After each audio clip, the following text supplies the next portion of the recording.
What if your old grandpa could stick you in his time machine and send you back in time randomly to one of 10 dates of your choice? And when you go, you can bring along $5,000, inflation adjusted, and you can bring along something simple, notes, diagrams, a book, a memory stick maybe, something like that. But your grandpa won't allow you to be greedy. For example, you can't bring along with you the entire Harry Potter series to plagiarize and profit off of. Also for this game, we want to strive for things that take the absolute least amount of effort. We don't want to manage a warehouse, we don't want to design packaging and do manufacturing and then marketing. The simpler, the better. And secondly, preferably, we want to earn our fortune as quickly as possible. And rule number 3 is that your grandpa wants you to mix it up. For example, he doesn't want you to just pick 10 winning lotteries. If you do that, your grandpa will push the grandfather paradox button on his time machine and make it so that you were never born in the first place, at which time you will spontaneously combust. So, as a time traveler, would you be able to turn yourself into a millionaire? Okay, starting at number 1, the quickest, easiest, and most obvious way to become a time travel millionaire is, you guessed it, to win the lottery.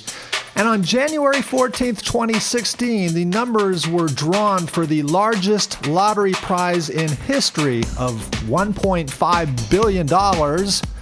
However, on this occasion, there were 3 winners, so you would be splitting the winnings 4 ways. So, the week before, on January 10th, 2016, nobody picked the winning numbers to what was then the largest lottery jackpot in U.S. history of $900 million. All you had to do was pick 32, 16, 19, 57, 34, and the Powerball number of 13. Okay, at number 2, another quick, easy way to come upon a lot of money was in 2011 when 2 bad guys' runs from justice came to an end. The first guy, named Osama bin Laden, oh yeah, that guy. There was a $25 million reward for any information about his whereabouts. However, the FBI got hundreds of leads, and if, for example, you were to some person in the United States who called up the FBI and said he's at this compound in Abbottabad, I know I'm a time traveler, they're not going to waste their time. Even if you concocted some story, I heard from a cab driver who swore up and down, are they really going to commit resources and send spies as the U.S. government was doing a tap dance for the Pakistani government? That's why I think a more sure thing would be to instead claim that you saw Whitey Bulger and Catherine Gregg walking around in Santa Monica and you followed them to their apartment. It's apartment 303 at 103rd Street. And they would find out in short order that this couple, Charles and Carol Gasco, don't even exist. No driver's licenses, no California IDs. So you collect your $2.1 million, which adjusted for inflation is actually about $2.5 million. In at number 3, Nicholas Sparks is an author whose very first novel, The Notebook, became a bestseller. And in 2004, this novel was adopted for a Hollywood movie, which brought in $115 million at the box office. So I like that this author was able to sell this book based on its own merits, not based on a pre-existing following and notoriety of the author. And so, if you're a time-traveling nobody releasing this book, one has to assume that they would have similar success. In at number 4, another shameless plagiarizing of somebody's intellectual property, but instead of a book, the Flappy Birds app was earning as much as $50,000 a day. Best of all, the source code is currently available for anyone to download, so you can stick it on your thumb drive and take it with you back in time. At number 5, this one is morbid and shameless. Please skip ahead if you have any decency. But if you have no qualms about being a paparazzi, on August 31st, 1997, at 23 minutes after midnight, if you had positioned cameras in and around the Pont de Loma tunnel in France, you would have captured the car crash of the century, Princess Diana. And just for comparison purposes, there's a paparazzi photo of Princess Diana and lover on a yacht that is said to have fetched $6 million. So likely quick and easy money, as long as you can live with yourself afterwards. And in at number 6, more profiting at the hands of celebrities, although this one's more forgiving.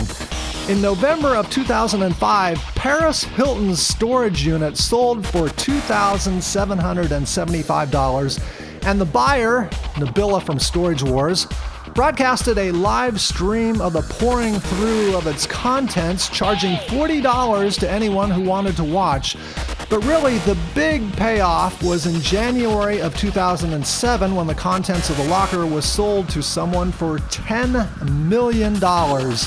So you had to wait a little over a year. Also, before getting into Grandpa's time machine, this would require some court paper research to identify the storage company and the date of the locker purchase, hopefully. Also, you would have to outbid Nabila from Storage Wars. Her bid, again, was $2,775. So $5,000, you would guess, would hopefully be enough to win the locker. And at number 7, here's one that's not the perfect scenario that we're looking for, like winning the lottery all in one day. This one takes some patience, but the upside is huge and it requires very little effort other than to buy a computer and probably a couple of backup hard drives to store in 2 safe locations. And this is so that you can store the bitcoins that you snap up with your $5,000 minus computer costs. So what you would do is start acquiring and buying bitcoins as they become available starting on January 12th, 2009. And it would have taken you a while just to accumulate, let's say, $4,000 worth of bitcoins. For example, in April of 2010, there was only $2,625 worth of bitcoins in circulation at a value of about 0.001 cent per bitcoin. But certainly, by January 2011, you could have invested all of your $4,000 in bitcoins because at that time there was $5.25 million in circulation at a price of about $1 per bitcoin. So, for argument's sake, let's say conservatively you got in at an average price of 1/10 of 1 cent. That's 400,000 bitcoins. Well, by 2011, your $4,000 investment would have increased 100-fold and be worth $400,000. That's after just 2 years. Then if you waited until November of 2013, your bitcoins would be worth $496.8 million for a return on investment of 124,200%. And in at number 8, remember the search engine AltaVista that resided at altavista.net? Well, there was a guy named Jack Marshall who had bought altavista.com in January of 1994 for his company Altavista Technologies.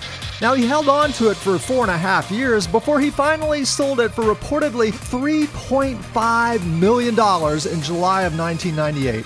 So it took 4.5 years to cash in, but what I like about this choice is all you had to do was just register the domain for about $50 and then just sit and wait.